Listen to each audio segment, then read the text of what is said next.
Outro exemplo, até ligado com algumas discussões que tive com alguns de vocês, algumas conversas em intervalos das sessões anteriores. Se eu estiver a falar, imaginem do que vai acontecer a uma moeda, por exemplo, ao euro. Certo? O que é que a ciência, o que é que o conhecimento científico me permite dizer? O conhecimento científico, corretamente entendido, nunca me vai permitir prever se amanhã a cotação do euro é 1,1 ou 1,05. Certo? Nunca vai poder permitir um conhecimento perfeito do evento singular. O que o conhecimento científico, neste caso de economia e de teoria monetária, me vai permitir é ter uma ideia sobre a tendência da evolução do euro. O que vai acontecer em concreto, amanhã, ou daqui a um mês, ou daqui a um ano, depende de uma infinidade de fatores que eu não posso considerar, que é impossível considerar. Este ponto vamos desenvolver mais um pouco mais à frente, mas que eu não posso considerar não só porque é uma infinitude, mas porque muitos deles só se concretizam na altura. Ou seja, o preço amanhã, a cotação amanhã do euro, ou do dólar, ou do real, depende de uma infinidade de fatores, alguns dos quais só se vão verificar amanhã. Ou, se estiver a falar daqui a um mês, dos eventos singulares, do conjunto de eventos singulares que se vão passar entre hoje e daqui a um mês. A mesma coisa se estivéssemos a falar da taxa de inflação. Portanto, nenhum modelo me pode dar uma previsão com conhecimento perfeito de qual vai ser a taxa de inflação. A taxa de inflação, e não é uma questão de eu ir fazendo, de haver um modelo ideal que permitisse isso. Portanto, a existência desse modelo ideal é uma impossibilidade epistemológica, porque os dados que eu teria que fazer entrar nesse modelo são dados que não existem no momento em que eu estou a construir o modelo. Okay? Portanto, medicina, mercados monetários, inflação, etc. Tudo isto pode ser visto como exemplos a este nível. Agora, como é que se relaciona esta questão então dos universais e depois da análise de situações reais? O que é que nós fazemos, que uso é que fazemos do conhecimento científico com estas limitações? O que nós então fazemos é aplicar princípios gerais a eventos singulares, considerando o melhor que podemos, e isso depois depende da nossa intuição, da nossa experiência e do nosso conhecimento dos casos singulares, considerando o melhor possível as circunstâncias de aplicação. Certo? Mas há estes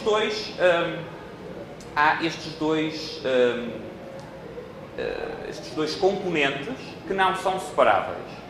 Portanto, há o conhecimento científico como recurso a universais e há depois a aplicação concreta real, que nunca é uma aplicação exata, perfeita, é uma aplicação que depende do conhecimento de circunstâncias particulares do caso singular a que eu estou a fazer a aplicação. Como não será surpreendente na linha do que eu estou a dizer, daqui vai resultar que a capacidade humana de previsão vai ser também ela própria limitada. E uma coisa muito importante na perspectiva austríaca, ela não é só limitada pela nossa capacidade de processar informação, ou pelo poder computacional de que dispomos, ou pelo número de pessoas que temos a trabalhar para nós, ou pelos dados a que temos acesso. Ela é epistemologicamente, necessariamente limitada pela natureza dos fatos em ciências sociais. Certo? Ou seja, ela não é só limitada porque eu não tenho computadores suficientemente poderosos para fazer um modelo com mais variáveis. Ela não é só limitada porque eu não tenho tempo para fazer um modelo suficientemente complicado. Ela não é só limitada porque eu não tenho acesso a toda a informação que necessitaria. Tudo isso são razões para ser também limitada. Mas há uma razão mais profunda, que é uma razão que é inescapável, que tem a ver com a natureza do conhecimento. Okay? Portanto, nós não conseguimos abranger todos os casos ou todos os cenários possíveis. Isso é epistemologicamente impossível. Não conseguimos. Nós também há elementos que seriam relevantes para a previsão. Portanto, podem ser de uma forma ou de outra. E que hoje nós ainda não temos conhecimento deles. Ou seja, uma das razões pode parecer uma coisa óbvia, mas pensando um pouco, talvez não seja tão óbvio quanto isso, e talvez, se pensarem também, veem que é frequentemente desrespeitada esta condição. Uma das razões que a nossa capacidade de previsão é limitada é que o futuro ainda não existe. Claro que toda a previsão é sobre o futuro. Mas porquê é que o futuro ainda não existir em que sentido, numa perspectiva austríaca, é que é uma limitação da capacidade de previsão? É que numa perspectiva austríaca há aspectos do futuro que são relevantes para a previsão, que são indispensáveis para a previsão, e que nós não conhecemos hoje. Nós só podemos conhecer quando eles, de facto, ocorrerem. Okay. E uma terceira razão, e esta está diretamente relacionada com vários dos aspectos que vimos quando falamos do individualismo metodológico na sessão anterior, é que o objeto de estudo tem, no caso da economia e das ciências sociais, tem uma ampla margem de liberdade. Ou seja, eu prever o que vai acontecer, não preciso ter um horizonte temporal muito longo, prever o câmbio do euro ou do real amanhã, para além das outras dificuldades todas que vimos, tem uma dificuldade adicional. É que esse câmbio vai depender de decisões de milhões e milhões de pessoas que têm uma margem de liberdade para decidir. Podem decidir de uma forma ou podem decidir de outra.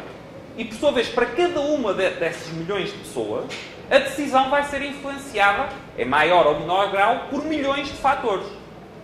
Eu posso acordar mal disposto e não quero fazer muitas compras nem vendas, eu posso nem ir trabalhar, eu posso estar mais pessimista, eu posso estar mais otimista, eu posso ter lido no jornal uma determinada notícia, eu posso não ter lido.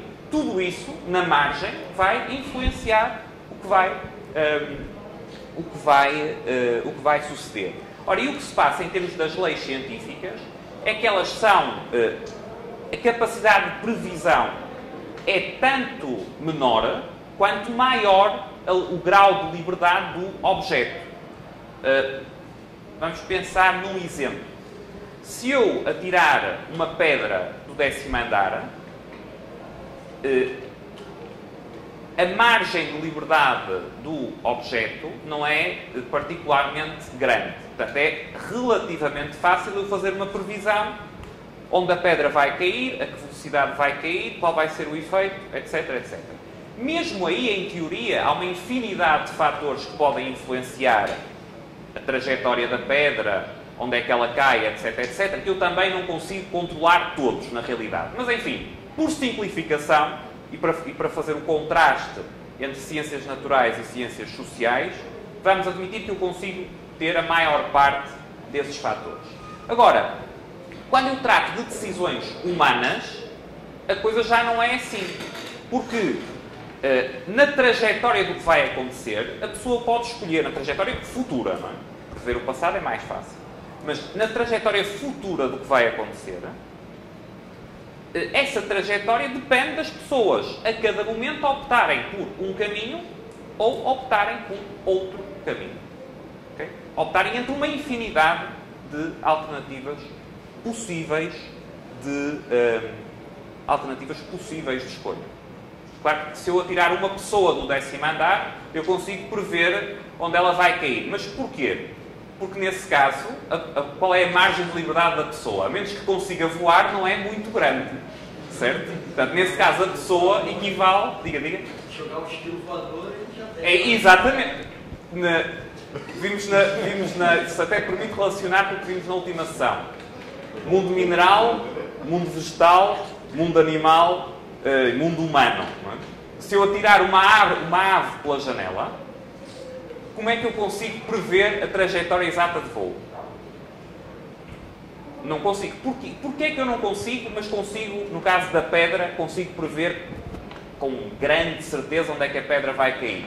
Porque o grau de liberdade da pedra, enquanto objeto científico, é menor que o grau de liberdade da ave. Nessas circunstâncias particulares, o grau de liberdade da ave também é maior do que o de uma pessoa que ainda não tenha aprendido a voar.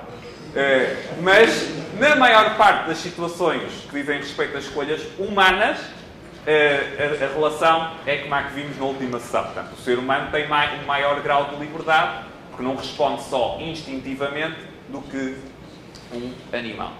Ok? Portanto, agora, em termos destes limites da capacidade de previsão, a ideia principal é esta: é que a questão não é só de escassez de recursos para fazer a previsão, ou escassez de brainpower para processar a previsão, ou de escassez de informação. Okay? Tudo isso é verdade. Mas há algo de mais fundamental do que isso, e esse algo que é mais fundamental é o que, infelizmente, frequentemente é esquecido. Certo? Ora bem, porque o conhecimento científico não é perfeito, ele tem sempre uma margem de falibilidade. O conhecimento é imperfeito, outra maneira de dizer isso é que ele tem sempre uma margem de falibilidade. Outra forma de dizer, ou de descrever essa margem de falibilidade, é que qualquer forma de conhecimento, incluindo o conhecimento científico, implica o que chamamos uma margem de crença. De crença nos sentidos, de crença na razão, ou seja, seja qual for o tipo de conhecimento que estamos a falar, incluindo o conhecimento científico, eu acreditar que aquilo que conheço está correto, implica sempre uma margem de crença. Portanto, todo mundo aqui está convencido, presumo eu, que está de facto aqui, que não está a sonhar. Mas se eu vos pedir, provem isso. Há controvérsia. Melhor ainda. Se eu vos pedir para provarem isso, é algo que provavelmente é bastante difícil de provar. Porquê? Porque se vocês estivessem a sonhar, e agora vai haver gente que já não vai jantar, não é? Já vai ter dificuldades a dormir só de pensar se está na realidade ou se está num sonho ou num pesadelo, talvez. Em última instância, a razão pela qual vocês acreditam que não estão a sonhar é que têm uma crença que isto é a dimensão real. Certo? Mas é uma crença.